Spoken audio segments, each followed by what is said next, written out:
আমি আজকে গরুর মাংসর আচার বানিয়েছি, তো ভাবলাম আপনাদের সাথে একটু রেসিপিটা শেয়ার করি। যদিও জানি অনেকেই পারেন, তারপরও শেয়ার করা, যারা পারেন না তারা হয়তো বা দেখে উপকৃত হবেন। তো যাই হোক, মূল কথায় চলে আসি। আমি এখানে 1 কেজি গরুর মাংস নিয়েছিলাম। 1 কেজি গরুর মাংসতে আমার 2 বয়ম হয়েছে। আর যদিও 2 বয়মই হয়েছিল, আমরা আবার খেয়েছিলাম ভাত দিয়ে, এর জন্য অল্প একটু খালি। তো শুরু করছি। প্রথমে আমি গরুর মাংসটা আমি ছোট ছোট করে কেটে নিয়েছি, একদম হাড় ছাড়া। কেটে নিয়ে আমি পাতিলটা চুলায় বসিয়ে হালকা একটু পানি দিয়ে নিয়েছি। দিয়ে এখানে 1 চামচ আদা, 1 চামচ রসুন, 1 চামচ জিরা গুঁড়ো, 1 চামচ ধনিয়া গুঁড়ো, 2 চামচ হলুদ গুঁড়ো, স্বাদ মতো লবণ। আর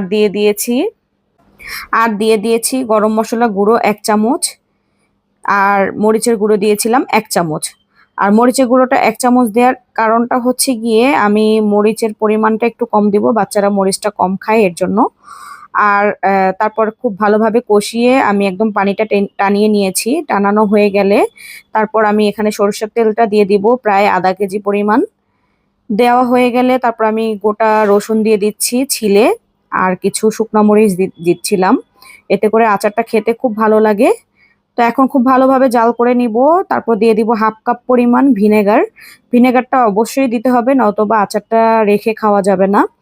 যদিও এই আচারটা বানিয়ে আমরা ফ্রিজেই সংরক্ষণ করতে হবে। তারপর আমি দিয়ে দিয়েছি পাঁচফোড়ন। পাঁচফোড়নটাকে আমি হালকা তেলে একটু হালকা গুঁড়ো করে নিয়েছি। তো সব মশলা দিয়ে আমি এখন খুব ভালোভাবে রান্না করে নিচ্ছি, যাতে করে একটু পানি না থাকে। একটু ভাজা ভাজা হয়ে গেলে আমি এটাকে ঠান্ডা করে তারপর বয়মে ভরে নিব। তো আমি কাচের বয়মগুলো, জারগুলো আর কি নিয়েছি। এই জারগুলোতে রাখলে ভালো হয়, আচার ভালো থাকে প্লাস্টিকের জারের চাইতে। তো যাই হোক, এখন রান্না কমপ্লিট হয়ে গেছে, আমি ঠান্ডা করে বয়মে ভরে নিলাম। তো দেখতেই পাচ্ছেন আমার 2টা জার ভর্তি হয়েছিল। আমি একটু খেয়েছি, আমরা বাসা সবাই আর কি ভাত দিয়ে খেয়েছি, এর জন্য আর কি একটু খালি হয়েছে। তো 1 কেজি মাংসতে 2টা বয়ম ভরেছে। তো সবার কাছে ভালো লাগলে লাইক, কমেন্ট অ্যান্ড শেয়ার দিবেন। আল্লাহ হাফেজ।